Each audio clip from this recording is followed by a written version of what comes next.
미국 증시의 분위기를 생생하게 전해드리겠습니다. 이항의 월가이드 시간이고요. MTN 이항영 전문위원 함께하겠습니다. 어서 오세요. 네, 안녕하세요. 네, 안녕하세요. 와, 정말 FOMC를 전후해서 시장이 한 3차례 정도 뒤집혔었어요. 어떤 일들이 있었을까요? 저는 가장 중요한 것이 결국 모든 것이 점도표에서 보여줄 거라고 어제부터 최근에 강조드렸었는데요. 그 점도표가 아주 쉽게 보면 지난 3개월 전보다 네. 결국 전체적으로 보면 100bp 정도 올라가 있단 말이죠. 특히 이제 올해 말까지의 예상치는 지금 예상으로 지금 수치로 그냥 우리가 그대로 해석하면 125bp가 추가 금리 인상 가능성이 상당히 좀 높아져 있거든요. 그럼 이제 지금까지도 3번 연속 75bp를 올렸는데 11월이건 12월에 한 번 더 한다는 얘기거든요. 네네. 그러니까 이런 것들이 시장에 약간은 우려감을 증폭시킨 것이 하나가 있겠고요. 그 멘트나 어떤 그런 질의응답 그리고 모두 발언에서 핵심은 딱 하나라고 보고 있습니다.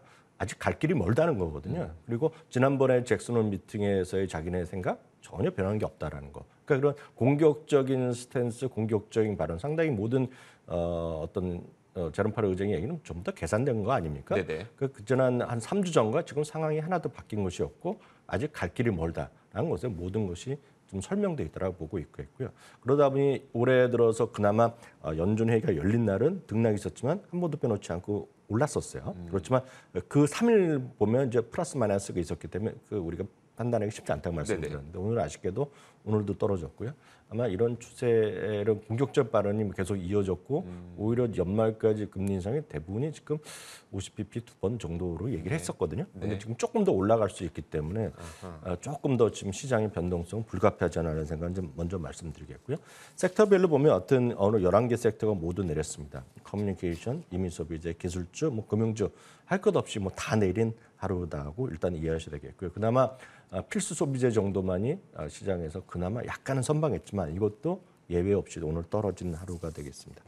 정책금리 보시면 보여드렸다시피 이거는 이제 최근에 2015년 이후 그러니까 금리 결정이 없었던 것은 제외하고요. 네네. 금리 결정이 있었던 것만 보여드리는데 올릴 때는 0.25% 그러니까 25bp 올렸고요. 내릴 때는 이렇게 내렸고 2020년 초반에 그 팬데믹 때 이제 급격하게 한번 내렸고 그 위에는 이제 2번 올해부터 올리기 시작했는데 최근 3번 스트레이트로 75bp.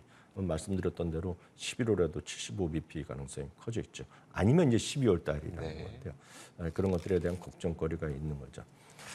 그리고 결국 그러다 보니 10년물과 2년물도 이제 발표되는 시점에서 계속해서 점도표 보여주고 멘트가 나올 때마다 등락이 있었지만 오늘 2년물은 엄청나게 또 4.1%를 넘어섰었다가 결국 상승으로 끝났지만 10년물은 3.6까지 넘어섰었거든요. 그리고 이제 소폭으로 하락한 채 오늘 마감한 것이 오늘 시장의 전체적인 일단은 그림이 되겠습니다. 알겠습니다. FOMC 내용에 대해서 간략하게 설명을 해주셨는데 점도표 보면서 좀 더 자세하게 들어볼까요? 네, 점도표는 이제 3개월에 한 번씩 나오는 것이 원칙이 되겠는데요. 이제 지난 6월의 점도표와 9월의 점도표입니다. 이건 이제 6월의 점도표인데요. 네. 이 그림 수치를 여러 번 보실 필요 없겠고 그 다음 걸 9월 걸 보여드리면 이게 전반적인 초록색이 이제 미디안입니다. 평균이라고 우리가 쉽게 이해하시면 되겠는데요. 내년 후년 거는 한 50bp 정도 올라갔습니다. 그 미디안 가격이요. 그렇지만 올해 말과 내년은 거의 100bp가 올라갔다라는 것이 그냥 핵심 키워드라고 보셔야 되겠고요.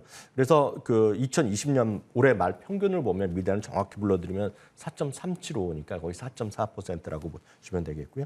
내년은 이제 4.6%라고 이해하셔야 되겠지만 그게 4.6이나 4.8이나 똑같습니다. 거의 똑같은 수준으로 찍어놨기 때문에 그 일부에서 이제 5%까지도 갈 수 있다는 또 목소리를 주장한 사람도 있다는 거거든요. 지금 거의 3분의 1의 FOMC 멤버들은 5%도 찍은 거거든요. 그러니까 그런 것들로 일단 이해하시면 되겠습니다.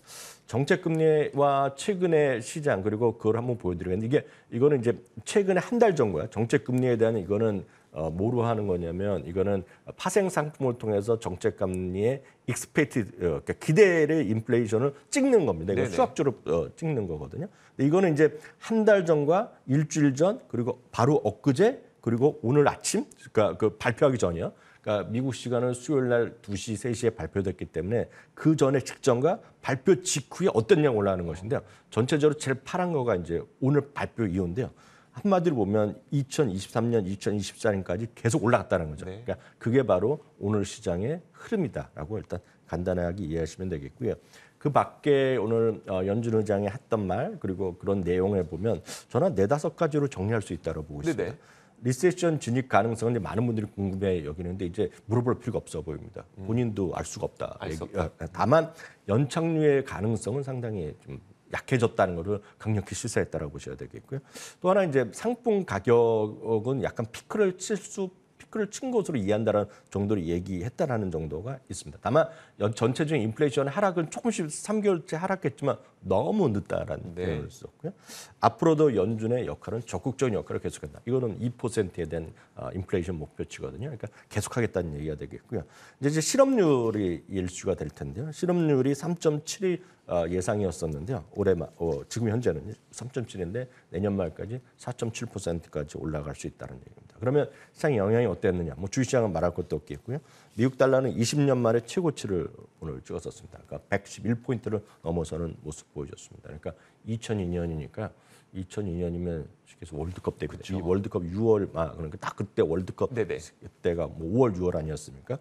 유가는 이제 소폭 좀 하락하는 모습이었고요. 금값도는 소폭 반등한 채 일단 마감됐습니다. 알겠습니다. 그럼 월가에서는 어떻게 바라보고 있을까? 이걸 보고 모두 다 부정적으로만 얘기하고 있을까요? 어떨까요? 전체적으로 보면 오늘 이제 딱 얘기가 나왔기 때문에 그동안 이제 뭐 정책금리의 최종 목표치나 이런 거 얘기했던 사람 그리고 오늘 이제 그 경제성장률을 낮춘 거 아닙니까? 그렇기 때문에 실제 크게 변화는 없겠으나 실제로 이제 평가 자체 보면 오늘 바로 맞서서 우리가 뭐 좋다 얘기할 수는 없는 거죠. 그렇죠. 그러니까 전통적으로 보면 연준에 맞서면 안 된다는 얘기를 많이 들으셨을 것 같습니다.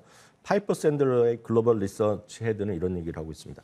연준이 실업률 상승의 전망을 강조한 것은 결국은 리세션에 대한 강한 가능성, 물론 오늘 알 수는 없다고 얘기했지만 그것은 리세션의 가능성에 대한 강한 시사를 했다라고 이해하고 있겠고요. 왜냐하면 리세션이 없는 상태에서 0.5%포인트 이상 실업률이 올라간 적이 없다는 겁니다. 네. 근데 지금 보면 3.7에서 4.6을 얘기했기 때문에 거의 1%포인트 올라가는 거 아닙니까? 그렇기 때문에 그런 걸 경험적으로 갖고 이 상태에서 올라가는 것은 리세션이 안 온 상태에서 갈 수는 없다. 그런 경험적을 얘기하면서 이건 오늘 얘기하는 것은 뒤집어 보면 리세션이 온다니까 너희들 대비해라. 네네. 이런 거로 해석을 했다라고 보셔야 되겠고요.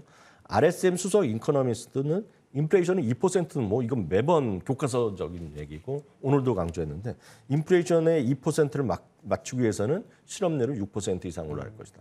오늘도 이제 고용 시장이 아주 좋고 조금 이제 완화돼야 되는데 아직까지 그게 거의 잘 안 보인다는 표현을 완곡하게 표현한 거거든요. 그러니까 조금 보인다는 얘기는 거의 안 보인다는 얘기이기 때문에 어떤 고용 시장이 조금 불안해질 수 있다는 것. 그리고 그걸 통해서 감수하더라도 인플레이션을 낮추는 것이 고위의 목표를 하겠다는 것을 다시 한번 강조했고요. 디옥스라는 곳에서의 수석 투자 전략관. 디옥스는 이제 펜실바니아 기반의 연금 운영 회사인데요. 정책 금리가 결국은 5%까지 상승할 것이다 얘기를 하는 거죠. 그건 앞서 점도표에서도 한 3분의 1 정도는 5%를 찍는 걸 얘기했기 때문에 뭐 5% 불가능하진 않겠죠. 뭐 가능성이 우리가 많다 적다를 말 수는 없지만 불가능하진 않은 그런 정책 금리 수준이 나와 있다라고 보셔야 되겠고요.